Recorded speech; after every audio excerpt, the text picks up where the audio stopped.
Selamat datang di Curhat Misteri. Semoga untuk para sahabat misteri selalu dilancarkan rezekinya. Hari ini kita lanjutkan cerita rumah dinas bagian ketiga ya. Misteri di balik ruangan yang terkunci.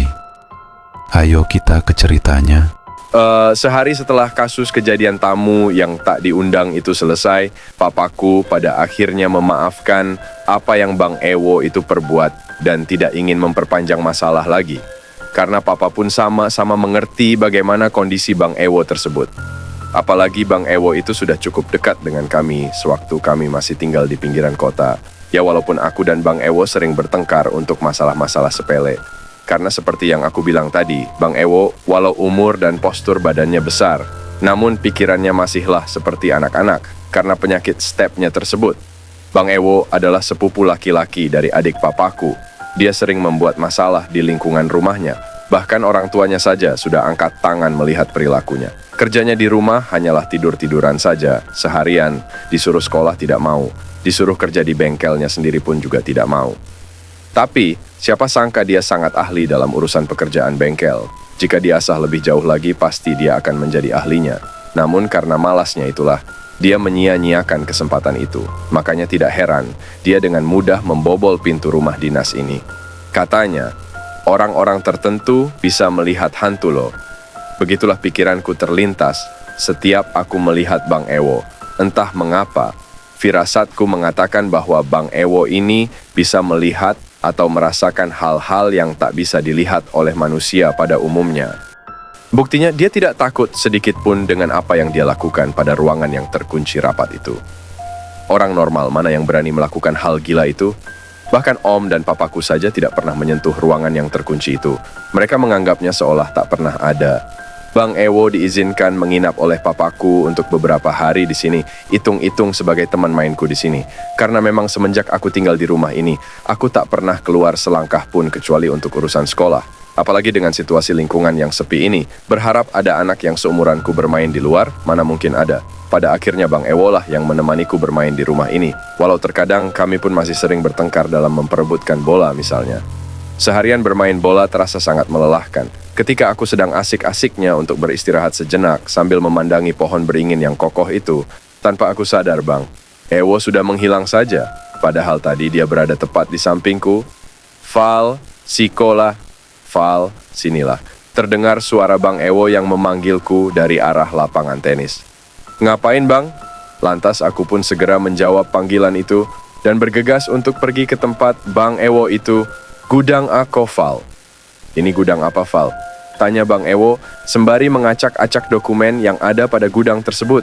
Nggak tahu, Bang, jawabku, sambil melihat apa yang dilakukan Bang Ewo. Seketika aku melamun sejenak ketika itu. Dan setelah itu, aku melihat ada kabel listrik yang sudah sobek, namun masih terhubung dengan kontaknya. Entah apa yang ada di pikiranku saat itu. Tiba-tiba terbesit saja di benakku untuk memegang kabel yang sudah sobek itu. Ketika aku memegangnya, aku diam karena terkejutnya.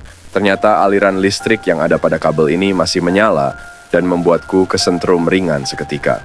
Mungkin karena dulu aku masih anak-anak, jadi suka coba-coba buat megang karena penasaran. Atau mungkin karena ada hal yang lain yang membuatku terdorong untuk menyentuh kabel-kabel berlistrik itu. Ketika itu Bang Ewo hanya melihatku sambil tertawa ringan dan berkata, "Haha kanai karajoan yo, haha dikerjain ya." Ketika itu aku sedikit kesal karena Bang Ewo mengejekku. Tapi aku tidak ambil pusing. Kata-katanya itu hanyalah lanturan-lanturan yang tidak bermakna. Karena kondisinya itu terkadang apa yang dia bicarakan seperti melantur sana-sini, menghayal ngalor ngidul. Setelah itu, Bang Ewo mengajakku untuk pergi ke sebuah pintu yang terkunci rapat itu. Lalu aku pun menolaknya, tapi entah kenapa aku seperti tidak dianggap olehnya pada saat itu. Karena walau aku menolaknya, dia tetap pergi ke sana. Dan itu membuatku terpaksa untuk mengikutinya. Lalu Bang Ewo pun mengeluarkan skill bengkelnya untuk membuka pintu yang terkunci itu. Setelah beberapa lama dia mengutak-ngatik kunci, itu akhirnya terbuka juga. Aku sempat takjub seketika. Wah, gila keren juga nih Bang Ewo bisa buka kunci kayak gitu, pujiku dalam hati. Tapi sayangnya, hal gila itu tidak cukup sampai di situ. Belum sempat aku melarangnya untuk tidak memasuki ruangan yang terkunci itu, Bang Ewo sudah memasukinya saja tanpa ragu sedikit pun. Dan lagi-lagi aku terpaksa untuk mengikutinya. Ya udahlah, untung masih siang juga, keluhku dalam hati.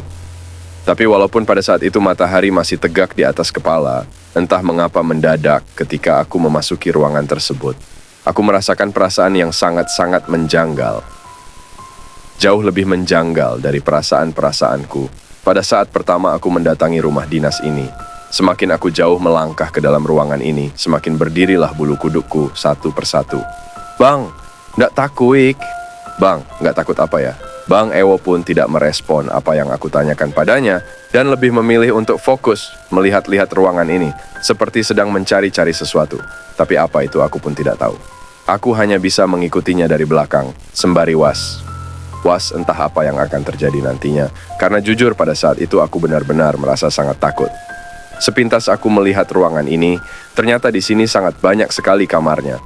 Ada 2 ruangan di sini, dan di dalam ruangan ini terdapat lagi ruangan lainnya, yaitu ruang kamar tidur yang sudah tidak terurus lagi.